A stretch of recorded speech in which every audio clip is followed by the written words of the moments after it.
Bullying in the NHS is not a headline, it's a pattern. A leaked report from Blackpool Victoria Hospital is shocking in its detail but depressingly familiar in its structure. A hospital overwhelmed by demand, staff routinely pushed beyond safe limits, whistleblowers punished for telling the truth, international recruits facing racial discrimination, leaders cycling through the institution so fast that mistakes become heritage rather than a lesson. What marks Blackpool out is only the horror of the worst cases: a woman unlawfully killed in her bed under the supposed protection of hospital staff, patients sedated for convenience, a heart surgeon sexually assaulting colleagues, a vulnerable man killing himself after waiting nearly a day to be seen. These are harrowing and exceptional incidents, yet the culture described by doctors and nurses will be recognised across the system. The Royal College of Physicians report describes a workplace where speaking up is treated as insubordination, although it is part of the code of practice which is supposedly enforced in the NHS. If you see something which is wrong, you speak out. Doctors talk of keeping their heads down, overwhelming workloads routinely handed to the least experienced people, poor supervision, fear of leadership rather than trust in leadership.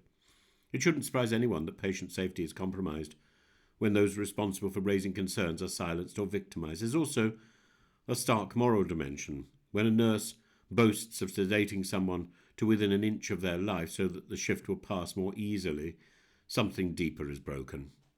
That is cruelty born not just of individual failure, but out of a culture that has lost its humanity.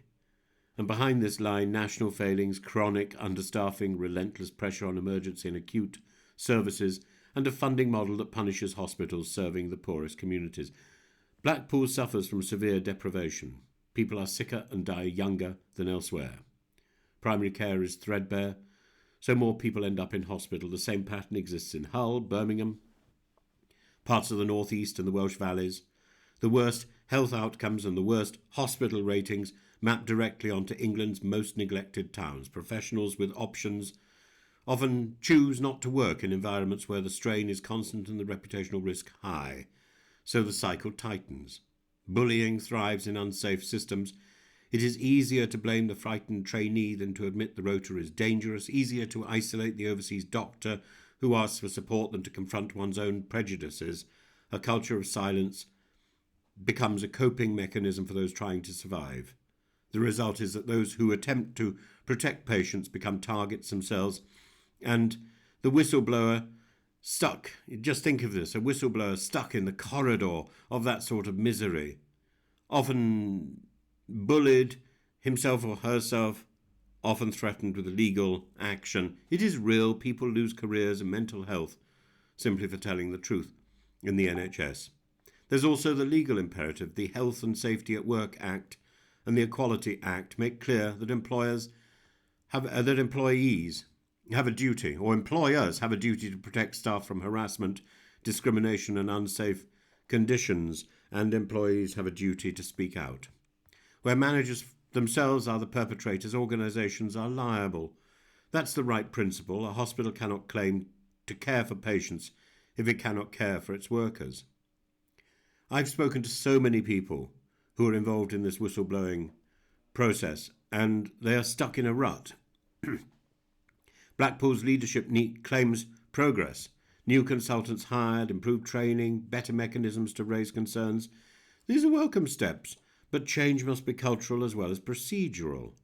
Without transparency, accountability and consistent leadership, the risk of relapsing into fear remains. If we want to address this nationally, several principles are essential. Protect whistleblowers at the first priority, not as an afterthought. Staff ratios must be safe before any performance targets are discussed.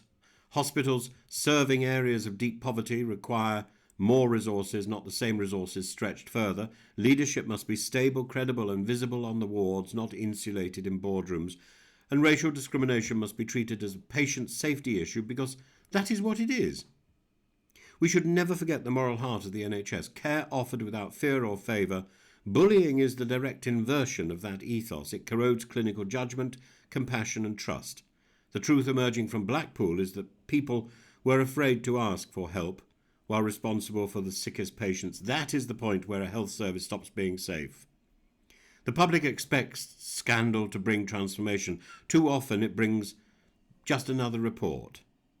The task now is to make sure that those who spoke up, those who speak up, those who risk everything for their patients do not find themselves once again alone, waiting years for the system to acknowledge that what they already knew, that the system is breaking, that the system needs help, that the system needs to isolate and identify the things that are wrong. That can only happen when people in the system speak out and when they're listened to.